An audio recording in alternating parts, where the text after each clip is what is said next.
Hi, I'm Bob Whitty with KP&D in Sandpoint, Idaho. If I can be a fan of Skylight Books, LA's world-famous independent bookstore, from way up here in the Idaho Panhandle, then you can too from wherever you are. Visit the website, buy some books. You can even join their membership club and reap the benefits of supporting independent booksellers. Thanks.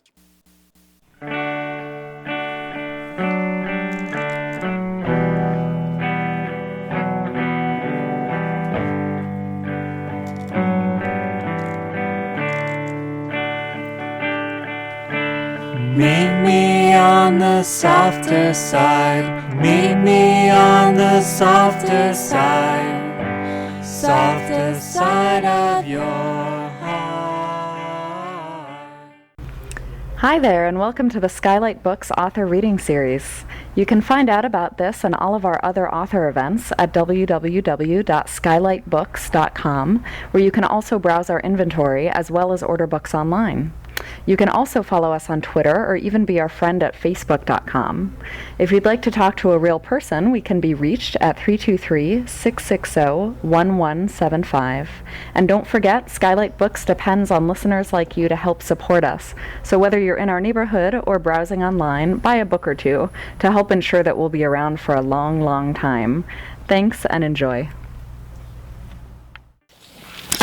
But today, of course, we are here for Phil Lapsley, who has been on NPR, the New York Times, who has 11 patents. And I was particularly excited for this event because, God, I remember being in high school. I had my hacker boyfriend who I was always trying to talk into, let's get like fake identities while we're underage and they can't do anything about it. And then if we ever break the law, we can get away.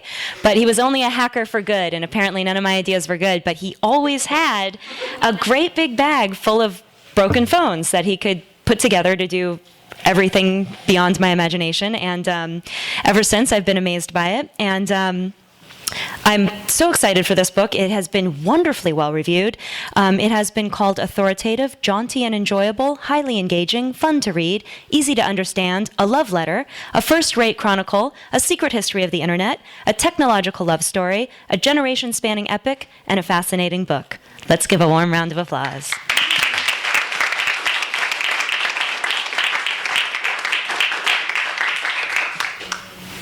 Thank you for that lovely introduction, and thank you all for coming and spending your Monday night with me. I'm really excited this is the first stint on the book tour, so I'm really excited to get a chance to share this with you. And I thought instead of reading from the book, because you're all going to buy the book, right? Instead of reading from the book, I would just give you kind of a little slideshow and take you to this is like when your parents said, "Oh, we're gonna go to our neighbor's house and we're gonna watch slides from their vacation." This is my vacation to Phreakistan, which I spent 3 years in. For the research on this book, I interviewed a whole lot of people. I also spent years filing Freedom of Information Act requests, or FOIA requests, and that turns out to be an entirely rat hole in and of itself. But one of the things which is really cool about FOIA requests is when the FBI takes these documents and scans them in and they email them or send you a CD-ROM with the images, the pages, when they deal with images, when they deal with pictures, you get this amazing effect. And let me show you what I mean. And this is from an FBI file. And to me, it really sums up. First off, I just think it's just sort of beautiful in terms of the black and white quality of it. But it sums up what is so weird about this whole phone phreaking thing, right? Of kids playing with the telephone, and then later mobsters and all sorts of other people.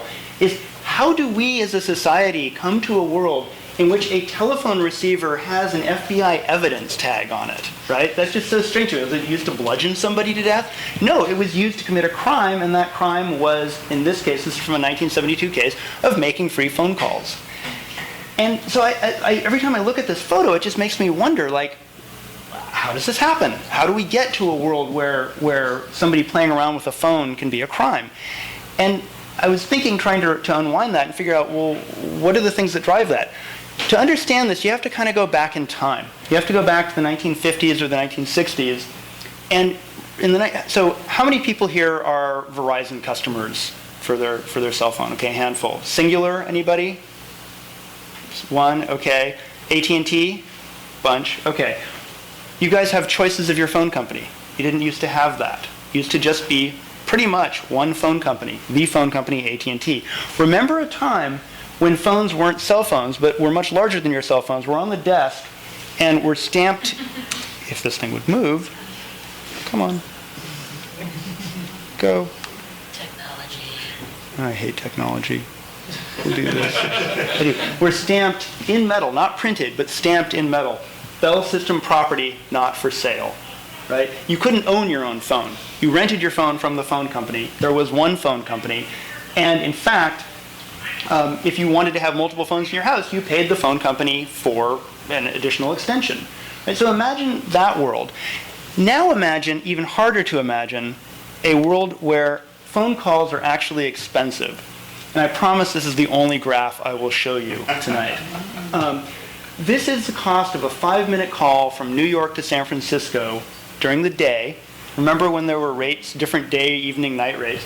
During the day, this is expressed in constant dollars. So I'd like to direct your attention to the upper left-hand corner there. 1950, 1955, 1960, $20 or $25 as of the year 2000 to make a 5-minute phone call. Right? So you have this world where you can't own your own phone. Phone calls are really expensive. But the real thing that did it, I think, is this. If you look at this, if you're like most people, you look at that, it's a rotary phone, right? Okay, whatever, it's a rotary phone. There's a phone freak, a guy named Evan Doorbell, and he said the telephone was not something enough that was interesting enough to be interested in at all, unless you had a certain kind of brain. If you had a certain kind of brain, you looked at that and you didn't see a telephone, you saw a puzzle. You saw this thing. This is the highest tech piece of equipment that was in your house in 1960 or 1970, other than maybe your television set or your radio. And you looked at that if you had this certain kind of brain, and you said, how does this work? There's a pair of wires that go out to it, and I can dial calls. How does that all work? And there was really no way to figure this stuff out other than by playing around with it. So if you were a curious kid, this was a puzzle for you. There was one other thing that was going on during this time, which is, in the old days, when you wanted to make a long-distance phone call, you picked up your phone and you dialed the operator and you said long distance, and you would be connected to someone like this. And it was always a she back in the day. And if you said, well, I'm in Florida and I want to call California, the operator would say, okay, and it might take 3 or 4 connections. So the operator in Florida would maybe get you to Atlanta. From Atlanta, it might go to Salt Lake City. From Salt Lake City, and it was literally people putting cords into jacks and getting people, one human talking to the next human down the chain. This worked pretty well in the 1930s and 40s and 50s. And during that time, the Bell system had maybe 100,000 operators, right? Which is a big number, but it's a number that you can make to work if you're the phone company.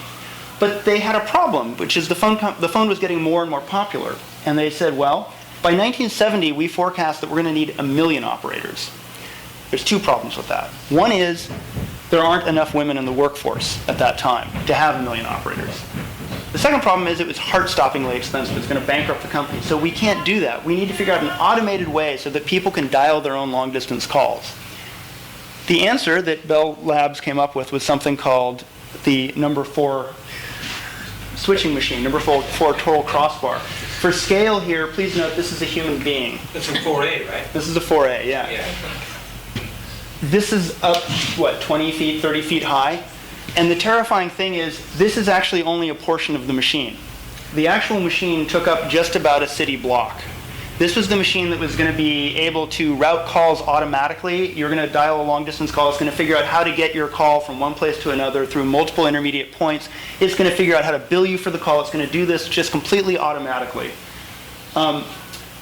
Today, if you asked an engineer, hey, I want to do this thing, they'd say, no problem. We've got a computer network. We're going to have a computer, etc. Problem is, computers hadn't been invented because this is being built in the 1930s and 1940s. The transistor hadn't even been invented at this point. So this is all being done with vacuum tubes and relays and electromechanical switches.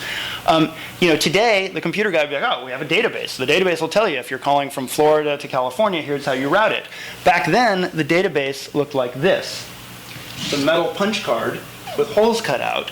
And by looking at, essentially, electromagnets would lift those cards up, shine light through them, and by figuring out where the light was blocked by the notches that somebody had cut manually in the card, you could figure out how to route the call, or the machine could figure out how to route the call. do all this, these machines, these 4As, and they built several hundred of them, had to talk to one another because you couldn't just get from California to Florida without going through an intermediate point. So the machines actually had to be able to talk to each other. Now, if you go back to our friend the rotary phone here, if you pick up this phone and dial a number, and by the way, the other day at my brother's house, we actually hooked up an old rotary phone he had, and I tried dialing it for the first time in probably 20 years. It's really slow to dial the rotary phone. I don't know if you guys remember this. But anyway, you dial a number, and back in the old days, you would hear something that sounded like this. If it works. Oh, good, I've got the beach ball. Excellent. Come on. Perhaps doing this PowerPoint thing wasn't such a great idea.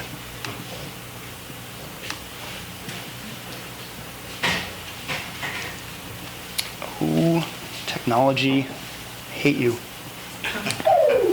We'll try turning that off. Sing it for us. I will sing it for you. It would sound something like this. And I don't know if any of you remember making a call and hearing these tones in the background. Ooh. Oh, technology. Stop using it. Okay, now what happens if we try it? Do we get anything? How was my rendition? Was it okay? Better. So you'd hear these noises if you dialed a long-distance call. And again, if you're an inquisitive kid, you'd say, well, what is that? What am I hearing there? And the answer is you're hearing these machines talking to one another, right? These 4A switching machines talking all over the country. Now, it turns out there was a master tone. Those tones that we just heard were something called multi-frequency tones. They're kind of like touch tones, but they're not the same.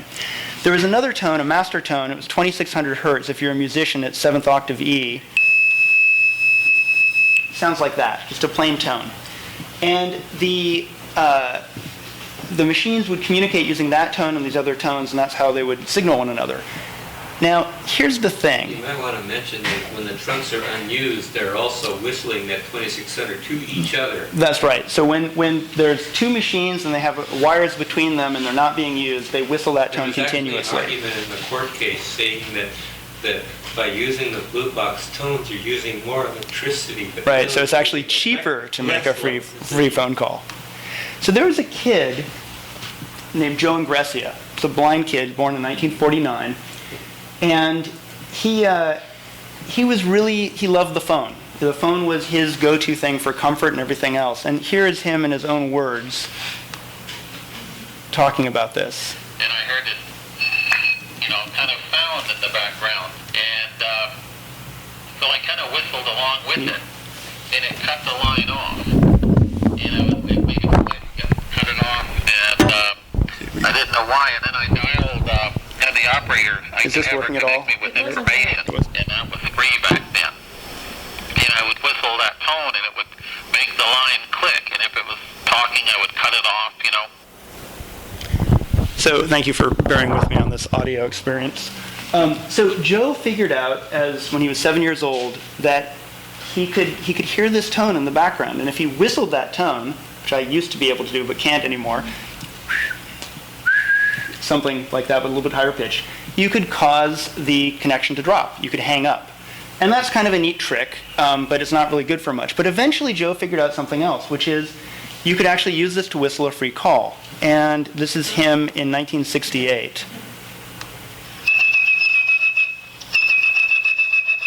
If you had perfect pitch like blind phone freak Joe Ingressia, you could whistle calls through the network. Let's see if I make it this time. This is really hard to do. It sounded like all the tones were present, so the phone should be ringing about now. Okay, it hit the phone. It just takes a little while. He even showed off his skills for the local media. From his one phone to a town in Illinois and back to his other phone. A 1,000-mile phone call by whistling. It's got a tone of black. So that was Joe when he was in college. He was I think a freshman in college down in Florida, and he became famous for this and almost got kicked out of school because what happened was he was talking to some of his friends, and he said, "Oh yeah, I can whistle a call," and they said, "No, you can't." And he said, "Want to bet?" And so they bet $1, and he whistled a call, and then pretty soon he was whistling these calls for all sorts of his friends, and eventually got in trouble with the phone company for being able to do that, but also got some publicity for it. Now, the thing is, not everybody can whistle, but you still have clever people who want to play around with this stuff.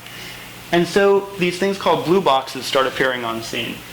This was the first blue box. This was built in 1961 by a guy up in Washington State University, Ralph Barclay. And all it did was, when you dialed this dial, you would get these series of beep tones, just like Joe and Grecia whistling. And that worked pretty well. This was built in 1964 by a guy named John Treichler, who's now actually the technical head of a big signals intelligence and defense company. So he basically went on from being a phone freak to being a professional spy for the government.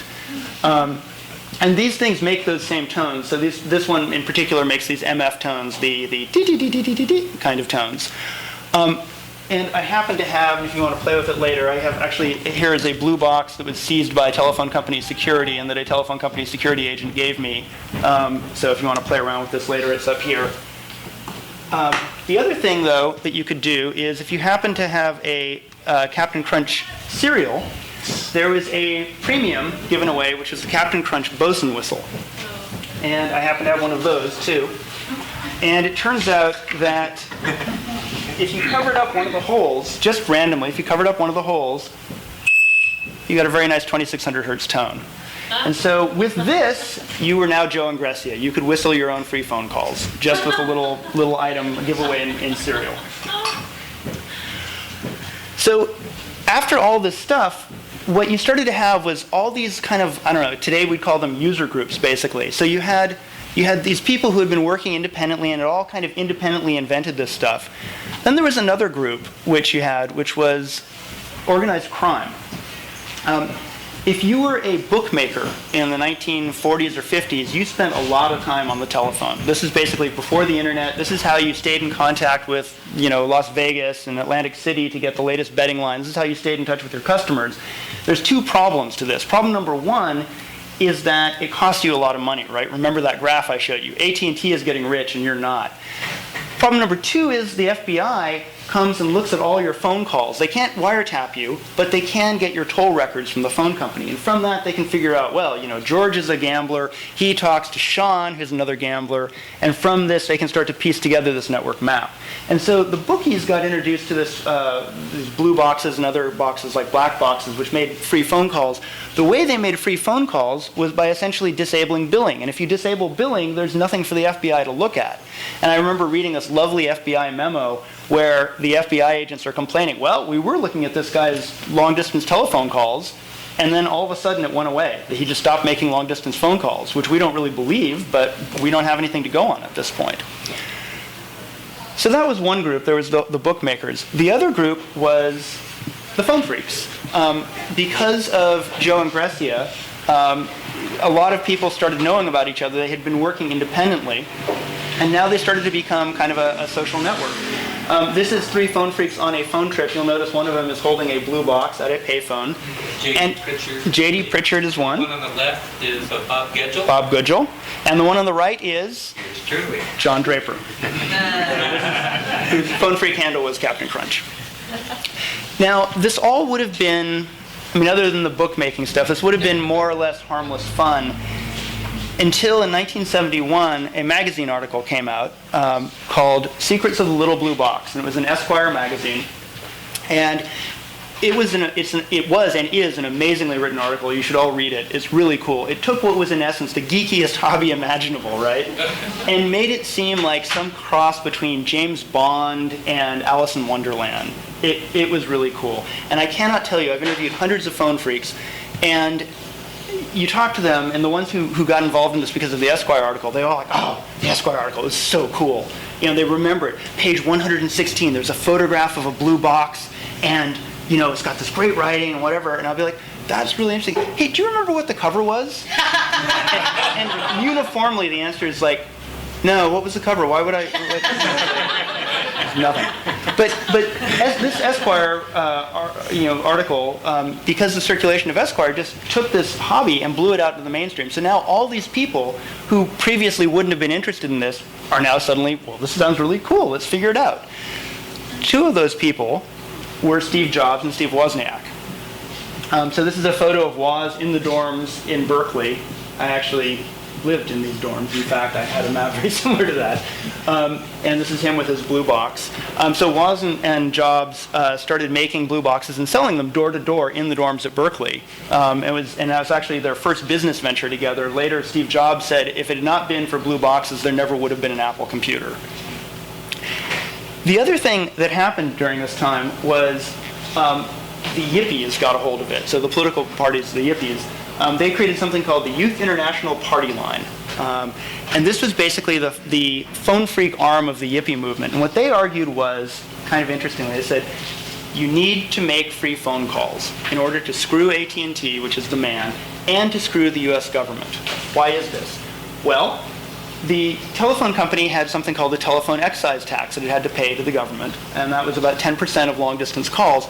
It was a pretty good chunk of change. It was like $1 billion of revenue to the government. And the yippies said, this is what is funding about 10% of the cost of the Vietnam War. So by making free phone calls, you're sticking it to AT&T, which is an evil monopolistic corporation, and you are preventing young men from having to go off and fight and die in Southeast Asia. So you can feel good about making these free phone calls.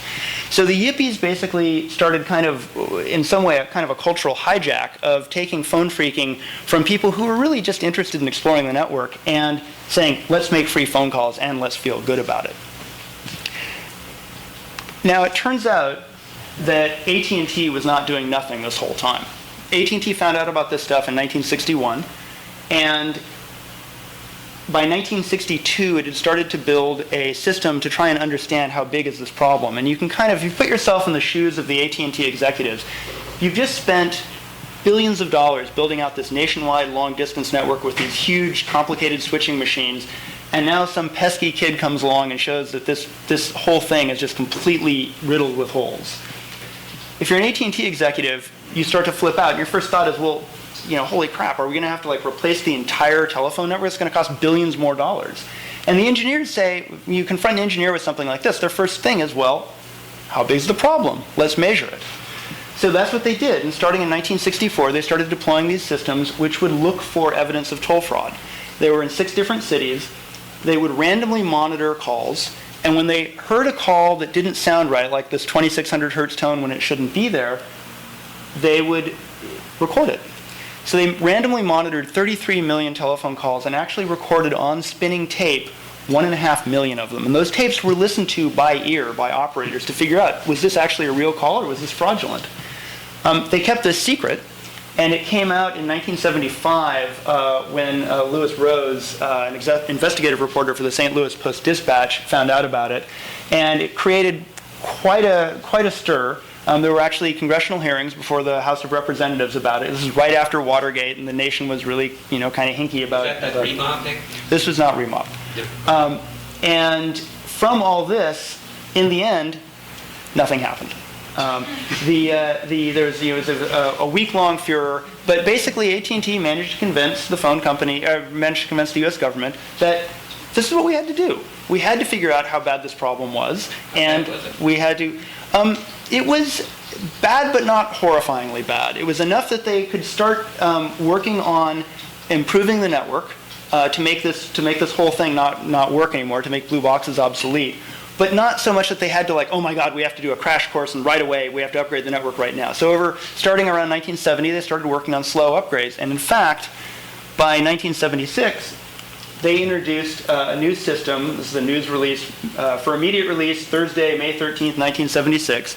They introduced this new system called Common Channel Interoffice Signaling, and this was to basically get rid of those tones, because those tones were the problem, right? Because if you can hear the tones, the switching equipment can hear you making the tones.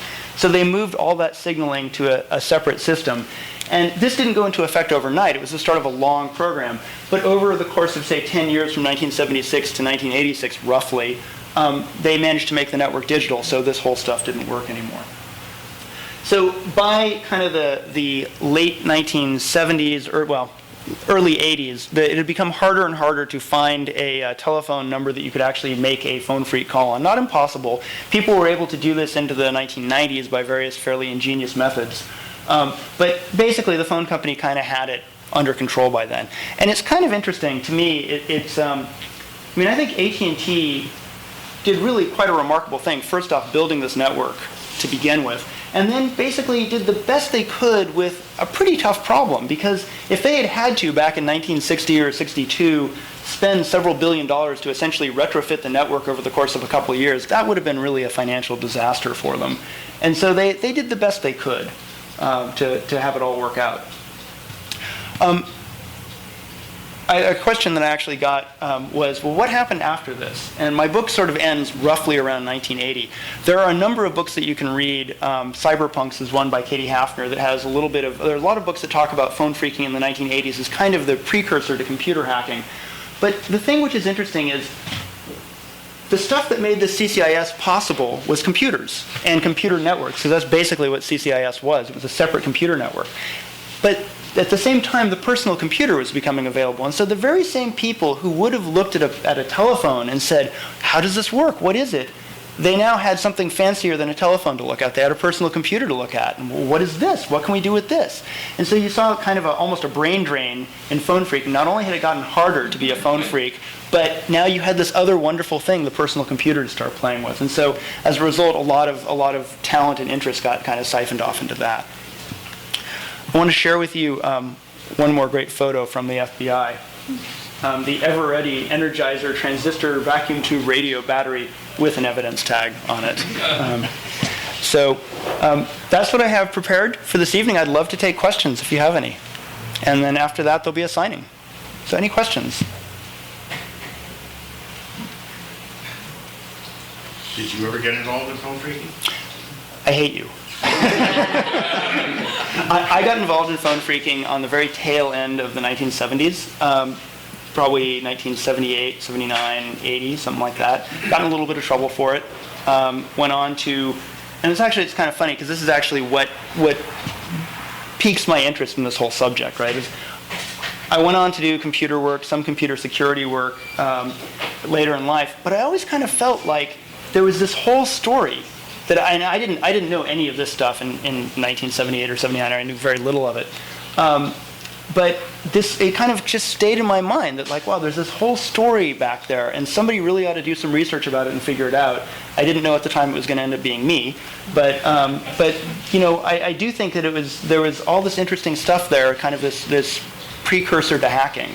And so, in many ways, I'm really glad that I ended up getting involved in that, because it really sort of sent me off in the various directions I went in my life. And I think all this time I had one of those brains that looked at things and wondered, well, how does that work? And it just made me curious. Yeah. What, in the course of your research, did you ever run across any scenes or overseas of people phreaking on in Europe, South America? Absolutely. I came on board in '81, but you'd always hear stories on BBSs of, oh yeah, there's this great communist-era phone system that was sold to Cuba, and you could dial into it. Right. There's all these stories, but there was no. It's the last evidence. Vulnerable switching machine somewhere in the world, and we have to find it. They don't even know what 3SS means. Right. So yeah, absolutely. This was all over the place. It was definitely in Europe, and England in particular had a really fairly vibrant phone phreaking scene around from 1969. I talk about this a little bit in the book. From 1969 to about 1971 or 72, there were a bunch of kids at Oxford and Cambridge who were playing with this, and they ended up getting arrested and being criminally prosecuted. One of the things I love about this actually is, there's always this thing, to me, I love the curiosity of phone phreaking. Making free phone calls, is and was illegal, and that's not so cool. But these kids who got arrested in 1971, these college students, during the evidence during their trial, they said, okay, well, and this came out under cross-examination. So there was basically a bunch of these phone phreaks who were making these free phone calls during a tea party, because of course it's England, they have to have a tea party. And they're using like 10 different kinds of various colored boxes to make these calls and whatever. And it came out that, according to the prosecution's own evidence, there were 224 calls made during the course of this party. Of those 224 calls, 222 of them were made to non-working numbers that wouldn't have cost anybody money anyway. The 2 calls that were made that were actual real calls that would have cost money were paid for. So, but this stuff was all over the place. It was in other countries besides England. And unfortunately, that will be volume 2. Or volume 2 will be about divorce, which is so. But yeah, it was there. So yes. How did the phone, if you do it from your phone, how does a phone company not know that these tones are still coming from your phone? If you do it from your home phone, you're saying? Yeah. The main thing that essentially if you think about how not to go into the technical details, but basically the phone network wasn't set up to detect that, is what it really came down to. So it's sort of just due to the way they had architected it, because they never expected these tones would come from your home phone, right?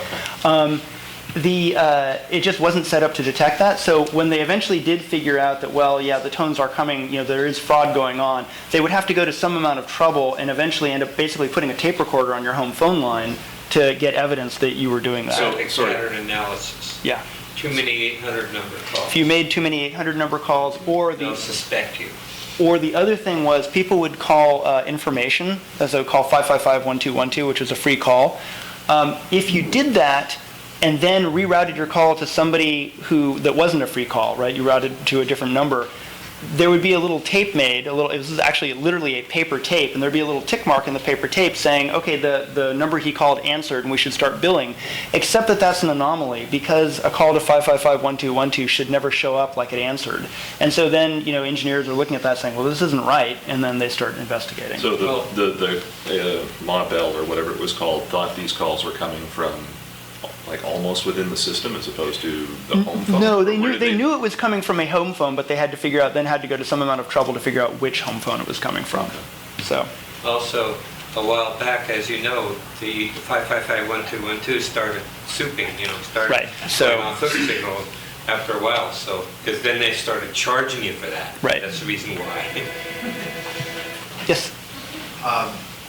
It seems like the story you tell is kind of the precursor to the internet age, computers, Apple computer, and all of these things hacking. What was the precursor, in your opinion, to phone phreaking? That's volume 3, after the divorce.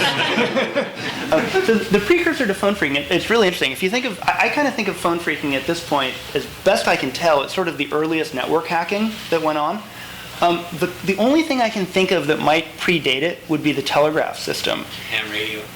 But I'm specifically thinking of somebody hacking with someone else's system, right? So the hams were playing with their own system that they were building. I've read a little bit about the telegraph, and there were definitely, the telegraph operators had their own lingo and everything, and there was sort of a fraternity of them. I'm not aware of anybody who kind of, quote-unquote, hacked into the telegraph system, so I think this was kind of it. Definitely, though, the mental approach to this of wow, I wonder what we could do here. I think that's always existed. It's just that the phone system was the first automated network that allowed people to do that. Cheshire Cat was. What about Cheshire? Yeah, he did that. Telex. Oh, he did telex. I'm talking about telegraph, though, right? I'm talking about with telegraph. Oh, not Twix, though. Yeah, not Twix. Okay. Yes. How many people were actually prosecuted and being fined or killed? I wish I had put that. I promised you I would only show you one chart, so I can't show you this chart, but you can come up and see it later. I have some data from AT&T that showed maybe during its peak, which is probably around 1976 or so, they were probably prosecuting about 200 people a year for this stuff. And it was, it kind of went from, basically nothing starting in 1970 to about nothing starting in 1980 with a peak at about 200 a year. So what were they charged with exactly? They were charged with fraud by wire was the standard charge. Title 18, Section 1340. Title 18, Section 1340. Exactly. John knows this. And so this is kind of an interesting story. Phone phreak classes, Lompoc. I talk about this in the book. So the phone company wanted to be able to use this fraud by wire statute, which basically says if essentially if you do something fraudulent over the phone that crosses state lines, that's a felony and a federal crime. And they actually went in the 1960s, they went to the Department of Justice and said, hey guys, how about this 1343, can we use that? And they actually talked to the guy who wrote the law. And he's like, no. That's not at all what we meant when we said fraud by wire. Fraud by wire is somebody calling up and selling bogus life insurance to grandma. That's fraud by wire, not these blue box things. Go away. So the phone company came back a year later and said, okay, well, we have a proposal for a new law. And the FBI and Justice Department said, so let us understand this. You guys messed up and made this network with all these holes in it, and then it's our problem to go and arrest people. No. So AT&T went off and came back again, and this time, because of this Green Star system, they had been able to find evidence of bookmakers, right, which the government did want. And they said, hey, we've got bookmakers for you to go after. And suddenly the government's like, wow, well maybe 18 U.S.C. 1343 would be applicable here. And sure enough it was, and it ended up actually going up all the way to the Supreme Court, who said we're not going to review the decision. And so at that point, for AT&T, this was very cool because it meant by 1969 they actually had a clear court case that said, you know, we can use this law, and they proceeded to use it. So were there other, out of this sort of huge sweep of in recording and analysis of phone calls, were there other collateral damage besides the bookkeepers?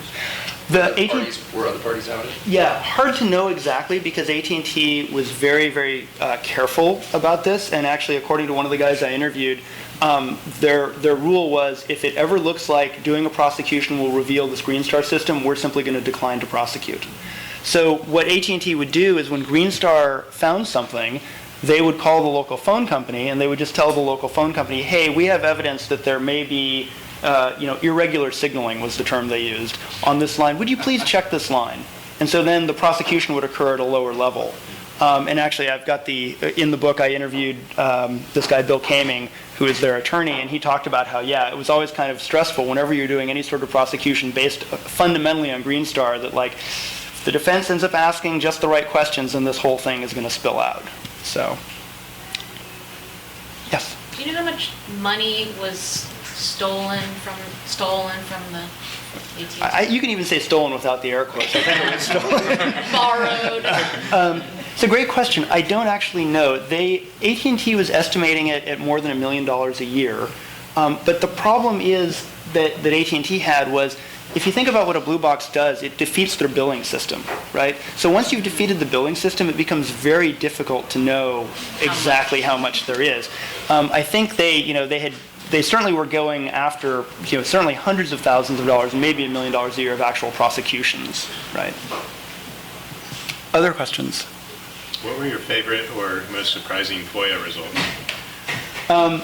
I think there were a bunch of them. The thing that really got me from these Freedom of Information Act requests was just how seriously everybody took this stuff. One of them was there was a conference in 1976 at the FBI's Los Angeles office where it looked like the phone phreaks had been able to break into the military telephone system called Autovon.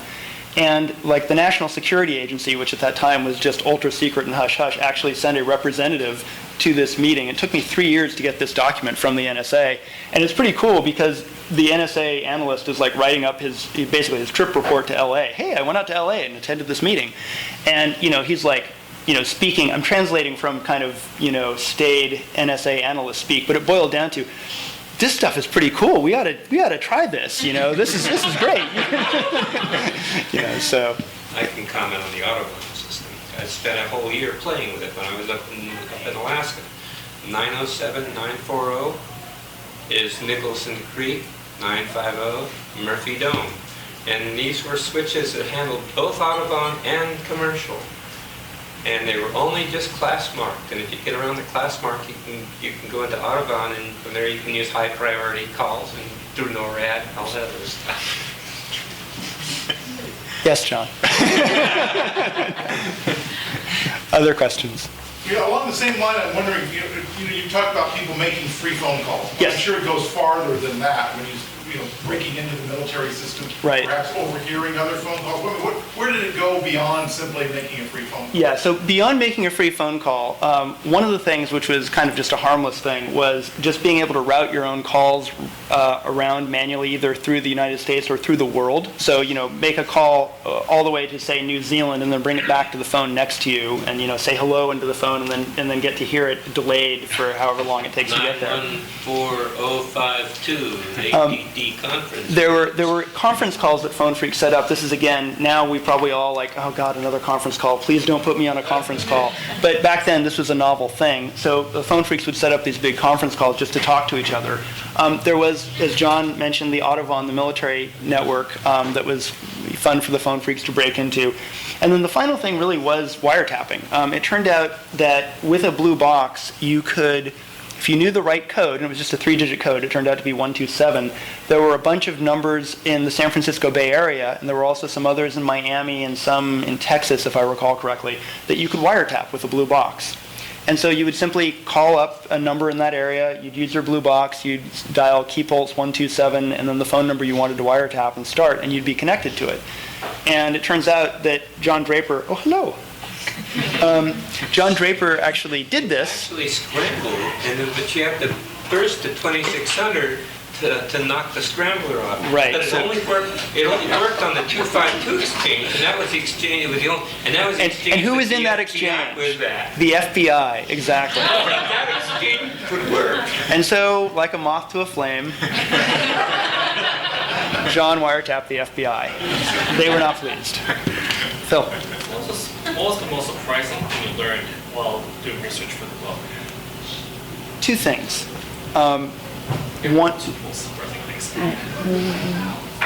One was, I really actually didn't know very much about the history of the telephone system being built.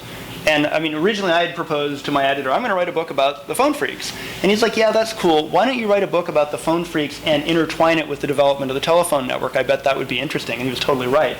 At least to me, anyway, I found it interesting. But I was blown away by what AT&T and Bell Labs did building this nation's telephone network. It's amazing, right? They did all this stuff, again, with, like the Star Trek term for it was with stone knives and bearskins, right? They're building these giant switching machines the size of this building, all so that you can make your phone calls, right? And developing digital computers and all this technology. So one thing I was just supremely impressed by how smart these guys were and how hard they worked at it. The other thing, though, was the early Phone Phreaks. You go back to 1961 or 62 or 63, these original Phone Phreaks, they didn't have other Phone Phreaks to talk to. They were operating entirely on their own. Often they didn't, this is pre-internet, so you can't just go and Google this stuff. And so you're figuring out all this stuff on your own, especially for some of the blind kids. They would just listen to these tones, and they'd be like, well, okay, maybe I can tape record the tone and then extend it out on tape so I can listen to it more, and then I can try and duplicate these tones. They would do all these crazy things, working entirely on their own, just because they were curious. And that was the thing that just blew me away, is how clever they were and how hard they worked at it. I guess at some level, on both sides, right? How clever and how hard AT&T worked, and also how clever and how hard the early Phone Phreaks worked. I had no idea that it was going to be like that. Was AT&T cooperative in terms of giving interviews and talking with you about the book? Or? Almost everybody was, almost everybody, period, both at AT&T and the Phone Phreaks and the FBI. AT&T actually opened up its corporate archives to me, which was really cool. I went away with these giant stacks of documents. The FBI did all these FOIA requests, and I think did a really good job. There were one or two people who, either on the Phone Phreak side, said, there's one Phone Phreak who I'd tried for weeks to get him to talk to me, and he wouldn't. And then one day at 6 a.m., I'm sleeping, Sunday morning, 6 a.m., my phone starts to ring. And it keeps ringing. And it won't stop ringing. It just rings and rings and rings. And so finally I get out of bed and I pick up the phone, and it's this guy, and he's like, yeah, I hear you've been trying to get a hold of me. I'm like, yeah, I have. It's kind of early. Well, I only have now to talk, so if you want to talk, let's talk now. Okay. So he said, well, before I talk to you, I have three conditions. One is you can't use my name. 2 is anything that you say involving me, I have to be able to review. And 3 is I get 10% of the royalties of the book. And I said, I can't agree to that. He's like, too bad. Click. Never heard from him again. So, but there were a few people like that, but blessedly few. Mostly I was able to sleep at 6 a.m. So, yes? What happened to the AT&T tape recordings, the reel-to-reels? These are the ones from the surveillance system. Yeah. So they were very good to hear them tell it, and I have no reason to doubt that they basically every time after they would be listened to, for the ones that did not show any sort of evidence of fraud, they would erase them. I suspect that the ones that did show evidence of fraud were either saved for prosecution. I don't know for sure. I do know that St. Louis Dispatch guy, Louis Rose, told me he actually had one that his source gave him when he blew the thing and when he blew the story, and he claimed it was in his storage locker. And I've never followed up. It would be a fascinating thing to hear. So that's one thing that, as a retired freak, one of the most interesting things these days is all the recordings that everybody made. You know, lots of people had tape recorders, microcassettes, reel-to-reels, all running and recording their exploits and the things that they encountered along the way. So do you have any interesting anecdotes along those lines? I don't have I have lots of anecdotes, but I won't. But one thing I was going to say is, so you should go to phonetrips.com. And so for those of you who don't know this, if you go to phonetrips.com, there is a lovely website that has these very recordings that he mentioned, and just everything. So you can hear sounds of the old network. Some of them are narrated, some of them are just pure. It did blow me away, though, like how many people I would talk to, including like telephone company security people who saved tapes. Like, so you guys, whatever your job is right now, save this stuff in case it's important later. Whatever you think is going to be really just mundane and boring, some guy like me is going to come to you 20 years from now and be like, did you work on this? Could you share with me?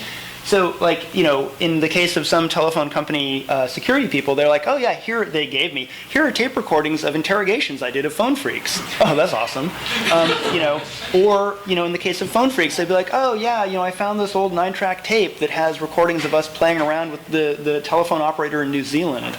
It's like, I don't know why you saved that, but I'm glad you did. So, other questions? Just one more, following up on that. How much that you wanted to see was lost to the ages? Were there things you couldn't get? Yeah, there were, and I think one of the biggest things was simply people. I'm coming at this, 40 years after its heyday, and there were a lot of people that I wanted to interview that had passed away, especially on the phone company, because they tended to be older than the, 16-year-old kids. And that was, in fact, actually, since starting this book, several people had passed away. It got to the point where some of the phone phreaks were like, I don't want to talk to you because the people you talk to died. But did you ever talk to George Alex in San Jose? He passed away, sadly. When? Sometime in the 90s, well before I started the book. Really? So this was the telephone company security agent who used to hassle John. Yes? In addition to this homebrew technical component in building blue boxes, there's always a really good social engineering element to it. Is there any particular social engineering stories that over the years that even you hear about exploits that just blew your mind, like somebody got away with it? So for those who are not familiar with the term social engineering is basically pretending to be somebody that you're not and getting somebody to do something for you that they should not do. And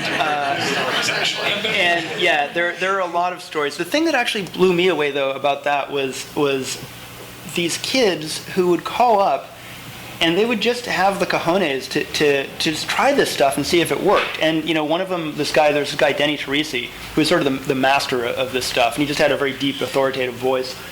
And he would talk about it like, well, you call him up and you're talking to a switchman in the central office. He can't imagine, right? Working in his favor, he can't imagine that some 15-year-old kid is calling him up to do this, right? So he has a predisposition to believe that whoever's calling him is a legitimate employee. And they would try these things, and if they found, I was talking to another phone phreak, this guy Bill Acker, and Bill's comment was, well, if the switchman seemed really good, if he seemed really switched on and competent and knew what he was doing, you just play dumb. And you'd be like, well, I'm here at this such and such switching station, and I don't know how to do this. Could you tell me? People want to be helpful, so they'd tell him. And now he actually has knowledge and has all the buzzwords, and so the next time, as Denny said, if you get a switchman who's kind of green, they're going to fall for whatever you say, right? And so wasn't really in particular like any one story. It was just the fact that they were willing to do this at all, right? I mean, imagine when you were 16 years old. Like opening up sleeves to create conference They could create these conference calls. They do all sorts of stuff, and it's just, just imagine being that young and yet still being willing to, I'll try risking this. I'll call from my home phone and try and convince somebody who's an adult, who's, actually a professional at what he or she is doing, and I'm going to convince them to do it. It seems crazy, but they did it and it worked.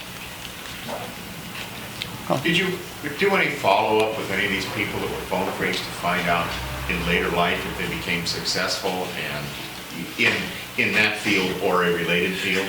That's a great question.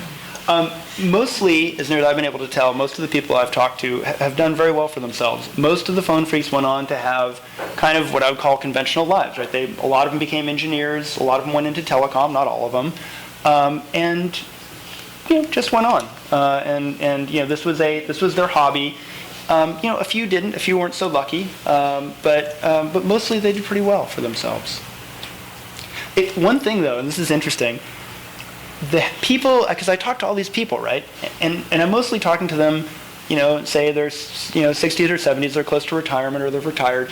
The happiest people uniformly, FBI agents.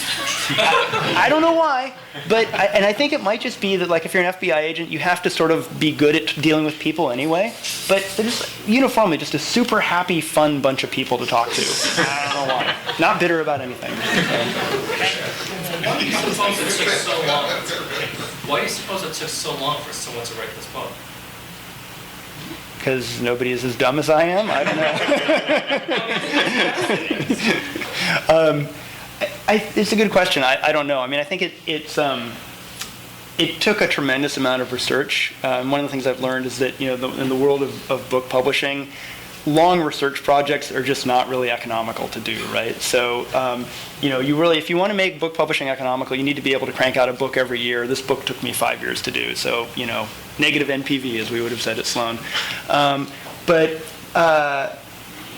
I think it's that, and I think it also kind of had to be the right person at the right time who had an interest in this and knew enough about it and was willing to make the energy and effort and had the loving support of my wife, who's just flown in from Bangalore, India. Was there any other way that people tried to make money off of this? I mean, selling the boxes door to door or selling phone calls, but could they, call the bank and pretend to be something? I mean, was there any other? There was a fear that people would do that. I never found any evidence that anybody, for example, wiretapping, right? One of the things you could potentially do is wiretap and then get information and sell it. I never found any evidence that anybody did that. And in fact, the people selling blue boxes were mostly frowned upon by the phone phreaks because it was kind of this feeling of, you're just going to get us in trouble, right? And you're going to give these boxes, you're going to sell these boxes to people who don't know what they're doing, and that's going to create more and more problem. So Woz was selling them, right? Woz was definitely selling them, yeah. He and Steve Jobs sold somewhere between 40 and 100 of these boxes. But I might add that his blue boxes put out a square wave instead of a sine wave. Anybody that used his blue boxes would almost certainly get busted. That was how I got busted. I wasn't using his blue box. One of my friends was, and he abused my trust, and his phone number was in his notebook. And I told him to memorize it, and he didn't do it. And when he got busted, his name was Richard Caesar, friend of Denny's, actually. He was the one that bought Woz's blue box and got busted for using it at home even. Right. Other questions? You've touched on this already, but I am curious about, you've got this large group of people who are out there now, who are now able to make free phone calls. Mm-hmm. So who do they call? Was it mostly prank calls or calling each other? It's a great question. And it's so funny because you'd interview these kids and uniformly their thing was, we didn't have anybody to call. We're 16-year-old kids. Who do we know this long distance, right? But really though, so in the 1960s, the early 1960s, I think a lot of that was actually true. That you'd call non-working numbers, you'd see how close you could get to the North Pole. That was one game that they would play. But by 1968, when this network started to form, the phone phreaks started using phone phreaking to call each other, right? Because this is great. There aren't very many phone phreaks, and so I live, in Northern California, and I want to call somebody in Southern California. I can't afford that if I'm a 15-year-old kid, but by using a blue box or something, now I can talk to my buddies.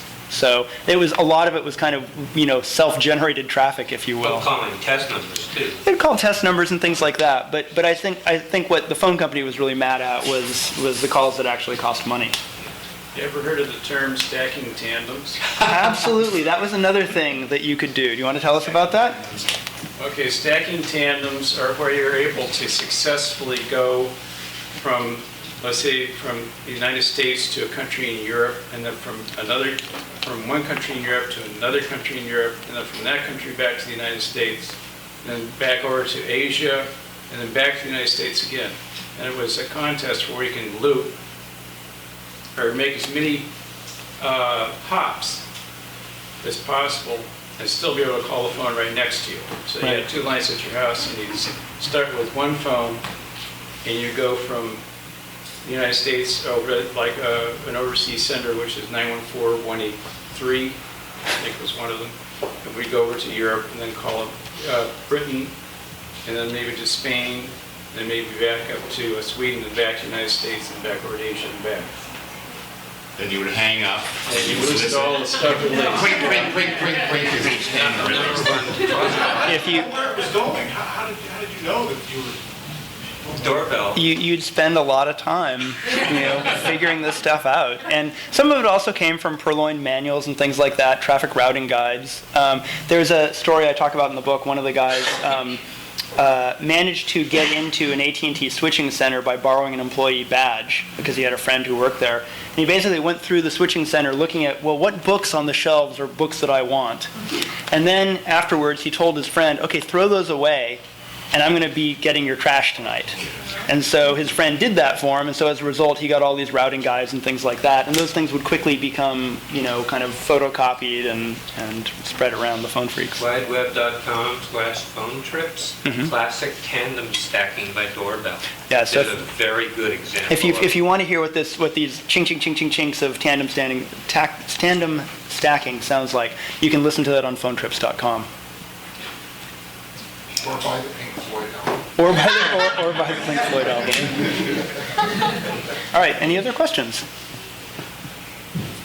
Okay, great. Thank you.